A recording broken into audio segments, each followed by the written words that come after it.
MAT, an acronym for Modifiably Aged Time Traveler, is a game about just that.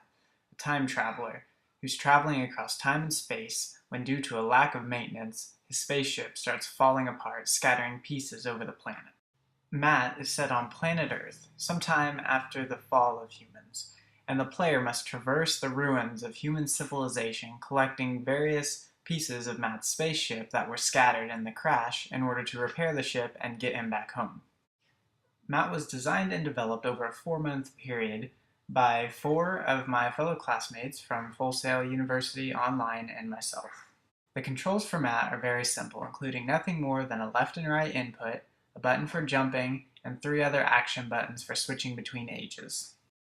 Each of the 3 ages is linked to one of the action buttons and has specific abilities that allow the player to traverse each level's obstacles and puzzles.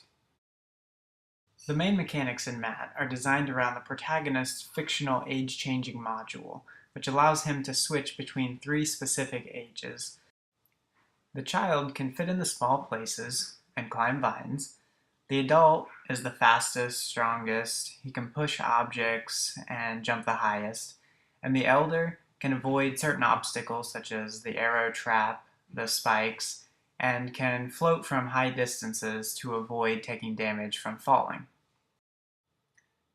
As the player progresses through the game, we wanted to challenge him or her to think outside of the box, so we tried to create puzzles and different scenarios that would require the player to use each of the different ages and their corresponding abilities in combinations that create unique results. In addition to helping the rest of the team design the game's systems and mechanics, I was put in charge of overseeing the design and development of Level 5 specifically. Being the final level, I wanted to bring the game to a frantic conclusion.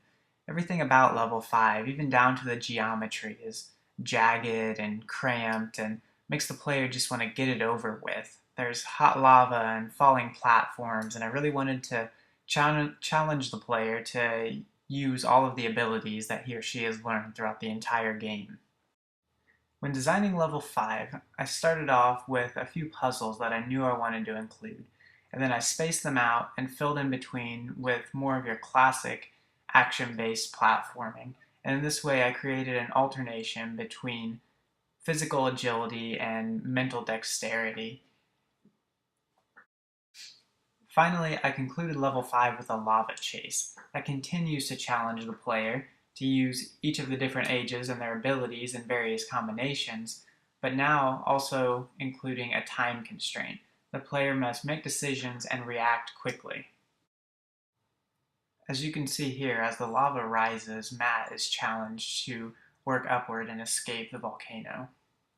I also included a couple of the time machine parts as the player heads left to get here, which make the player go out of his or her way, but they're also rewarded with an extra time machine part. And if the player climbs all the way up, there's another one there. But like I said, it takes more time and is a lot riskier.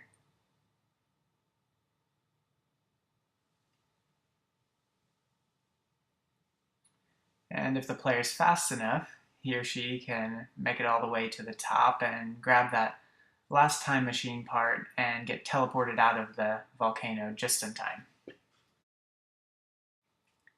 In addition, you'll see some different elements here that I designed and developed using Adobe Flash, such as the menu that you're seeing and the HUD. The HUD includes the health bar at the top left and the time machine part counter at the top right. And since we didn't have a 3D artist on our team, some of the character models look very similar, so we thought it was necessary to include the marker at the bottom left that tells the player what age they're in. Also, I created the time machine space traveler that you're currently seeing, which is the starting point for the player and a point that the player comes back to in between each level. Also in the middle layer there, you'll see the player enter the teleporter, which brings up another flash element that I designed, which allows the player to select each level. The levels are unlocked in sequence as the player works through the game. Here you'll see the player returning from level 5, at which point this part at the top of the spaceship will be unlocked, and the player can work his way up there and try to blast off from the spaceship. And depending on how many parts the player collected throughout the game, he'll get one of 3 different endings. One's kind of bad, one's okay, and one's the best. And due to time constraints, they're nothing more than these slides with text. During the development process, our team used Microsoft's Visual Studio to handle our scripts and keep them organized, and the Infringe plugin, which was really handy because it allowed us to launch the game directly from Visual Studio and test it without opening up UDK. Also, we use P4's versioning and server management software to keep our levels, assets, and scripts uniform across all of our local computers. One neat technical feature that we implemented with this game was how we used UDK's level system to stream each of the levels so that there would be no loading screens. And finally, I'm a big believer in creating parts of the game that can be recycled. So where we originally had a lot of Kismet like this, I would create Unreal scripts to replace a lot of this and condense it. That way things are cleaner and we could reuse the scripts in different levels without copying and pasting all of this Kismet. This has been a very brief overview of Matt. I'm Evan Barmas, and thanks for watching.